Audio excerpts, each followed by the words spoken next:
कहानी की शुरुआत एक बेहद भावुक और झकझोर देने वाले पल से होती है, जहां रमन का गुस्सा अपने चरम पर होता है।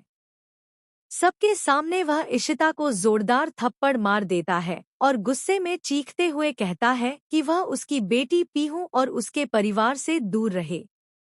यह पल सिर्फ एक थप्पड़ नहीं, बल्कि रिश्तों के टूटने की आवाज बन जाता है।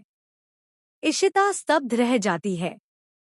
उसकी आंखों में आंसू भर आते हैं, लेकिन दिल में सिर्फ एक ही सवाल गूंज रहा होता है, मेरी बेटी कहाँ है? वह खुद को संभालते हुए सिमी के पास इशिता जाती रमन है की और याददाश्त उससे वापस सीधे लाने की सवाल कोशिश करती है, कि परम पीहू गुस्से कहाँ में है? है। इशिता लेकिन अपनी सिमी माँ का से मिलकर रवैया दुख बेहद जताती है ठंडा और और कहती है कठोर कि होता सब कुछ है। टूट गया है। वह साफ रमन शब्दों को में इशिता कह के साथ देती है बिताए कि पल याद इशिता आते को हैं, उसकी वो बेटी भावुक हो कभी जाता नहीं है। मिलेगी और उसे इशिता इस घर के परेशान है कि मामलों रमन में उसे दखल पहचान देने नहीं का रहा। कोई पीहू हक भी नहीं दुखी है। है। घर में सभी इशिता रमन को बार लेकर बार चिंता अपनी करते बात हैं, दोहराती लेकिन है। रमन गुस्से में रहता है। उसके लिए दुनिया की अकेले में हर रमन चीज को से हर ज्यादा जगह इशिता जरूरी की याद उसकी आती है बेटी है। और वो कंफ्यूज हो जाता है। लेकिन सिमी हर ऑफिस बार में उसे रमन और ताने इशिता की मारती है, मुलाकात होती है। उसे नीचा दोनों के दिखाने बीच की बॉन्डिंग कोशिश बढ़ती है। करती है। इशिता मन में तभी ठान वहां लेती है रमन आ कि वो जाता रमन है। की याददाश्त वापस लाएगी। वह इशिता तभी की परम बात आता है। सुनकर और इशिता भड़क उसे जाता है सुनाती है, और कहता जिससे है परम कि को उसे गुस्सा आ उसकी जाता है। बेटी के बारे में परम जानने गुस्से का में कोई तोड़फोड़ अधिकार करता है नहीं है। और नई चाल चलने की प्लानिंग वह करता सिर्फ है। उसकी कंपनी की रोमी परम को इन्वेस्टर है, चेतावनी देता उससे है कि ज्यादा अब कुछ उसकी नहीं। बारी है। ये शब्द इशिता के दिल को चीर देते हैं। वह टूट जाती है, लेकिन फिर भी हिम्मत जुटाकर सच्चाई बताने का फैसला करती है।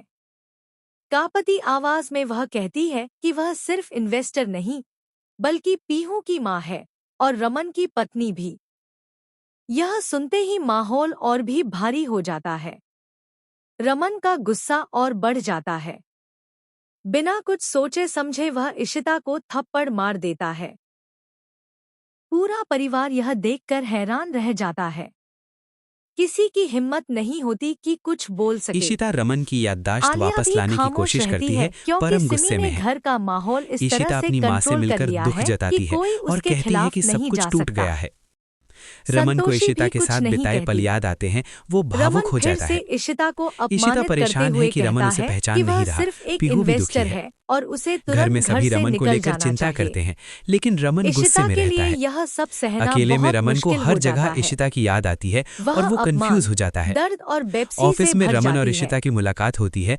दोनों के सिमी बीच इस बॉन्डिंग मौके का बढ़ती है। फायदा उठाती है इशिता और मन में इशिता ठान को लेती है कि और वो भी रमन की नीचा याददाश्त दिखाते हुए वापस कहती लाएगी। है कि अब उसने तभी सब परम सुन आता है। लिया है, इशिता उसे इसलिए सुनाती है, उसे तुरंत जिससे परम यहाँ को से गुस्सा चले आ जाना जाता है। चाहिए। परम गुस्से वह में साफ तोड़फोड़ कह करता है देती है और कि नई इस घर चाल में चलने की उसका प्लानिंग कोई करता रिश्ता है। नहीं है। रोमी परम को उसी चेतावनी समय देता है कि शगुन अब वहाँ